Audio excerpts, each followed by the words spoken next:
What's good, everybody?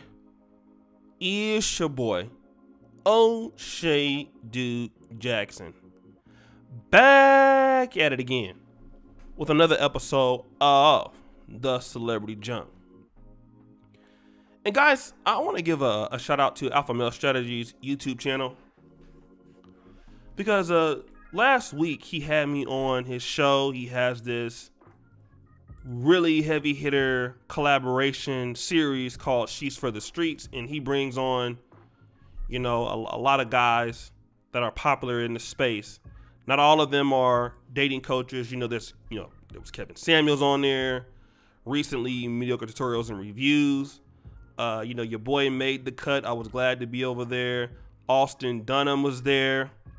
And it was a really good build, man. And one of the things that he talked about, and Alpha Male Strategies really customized his content for a younger generation, right? Which is why he blew up so big. He asked me a question: what advice do you have for young guys who are chasing women a lot and not really focusing on themselves because they have this urge for sex, okay?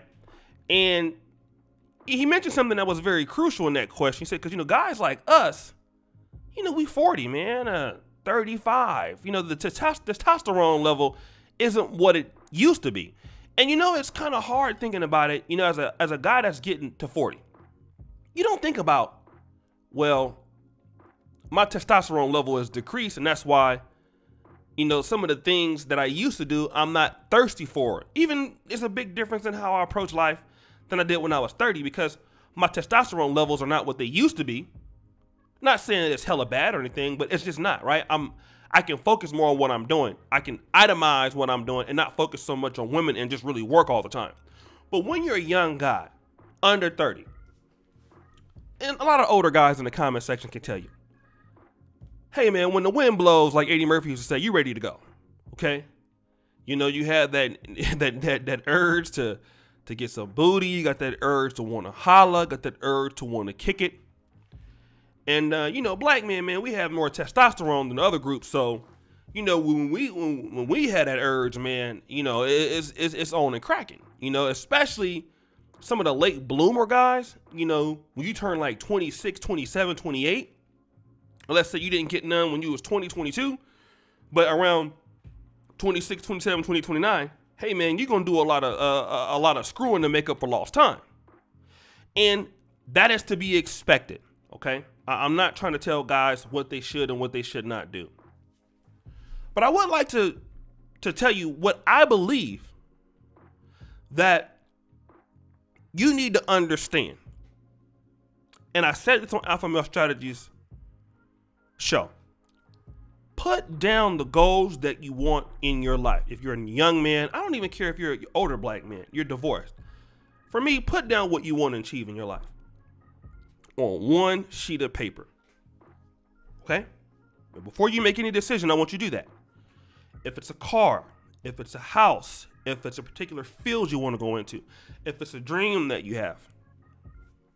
Okay?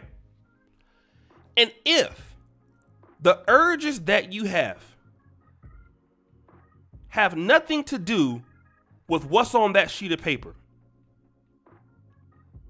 in theory, it can wait.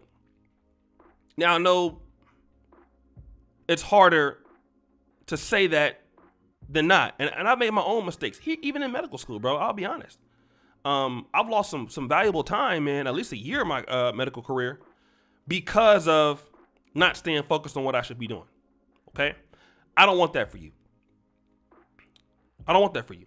And I want you to really look at that. Look at what you want to do. If chasing women is arbitrary to what you're trying to do, it can wait. So if you need to tell somebody no or not right now, then, think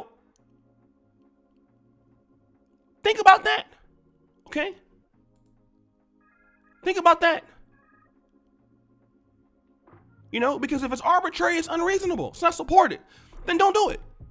Or don't do it as much. Now, I know that's hard for some guys. Ramil Amir has like a 7% rule or a 3% rule, which says, only 5% of your time should be dealing with women. But it's hard for a guy Especially if you have late bloomed and you have not had experience, now you want to do it.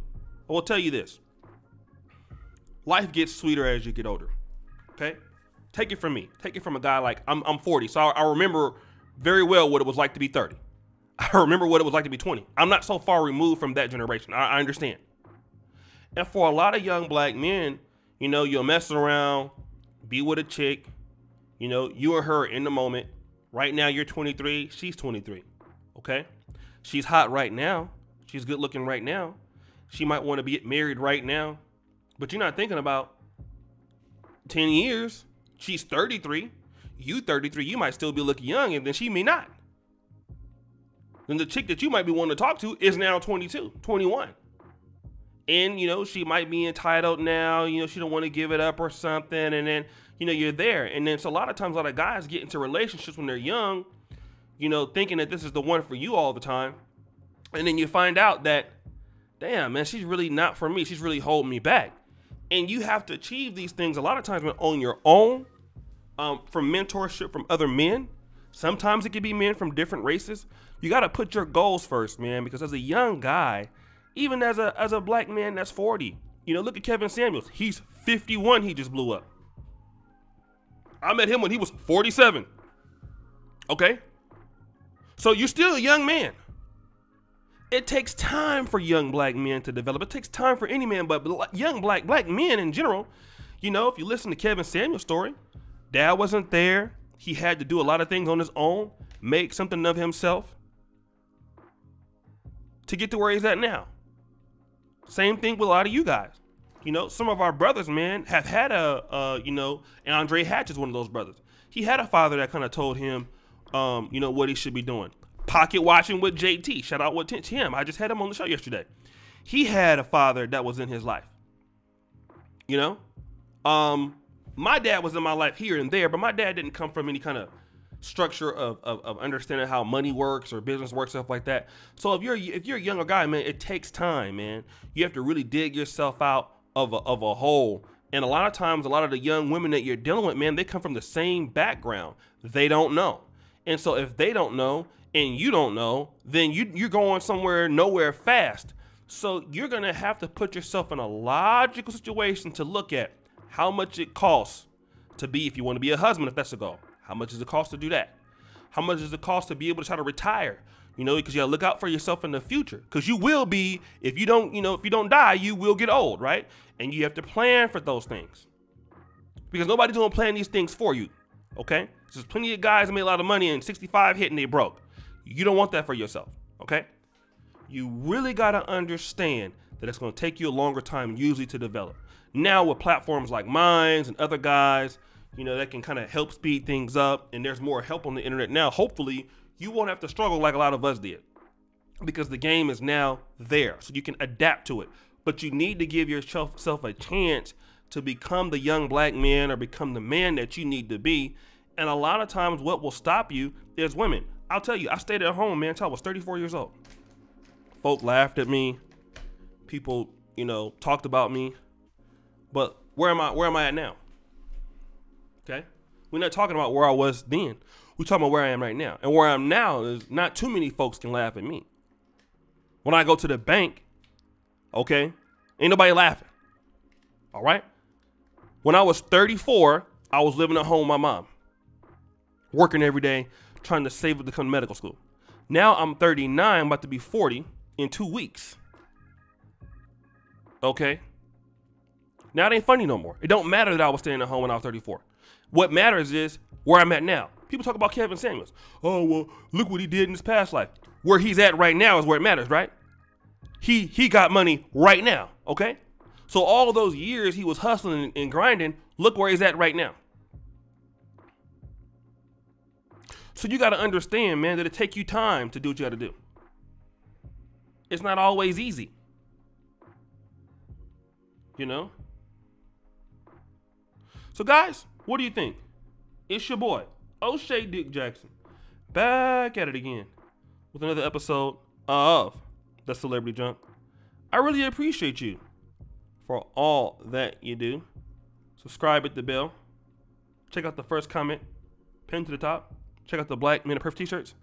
And as you know, The buffoonery remains at an all-time high. Check out the Patreon, brothers. I'm out.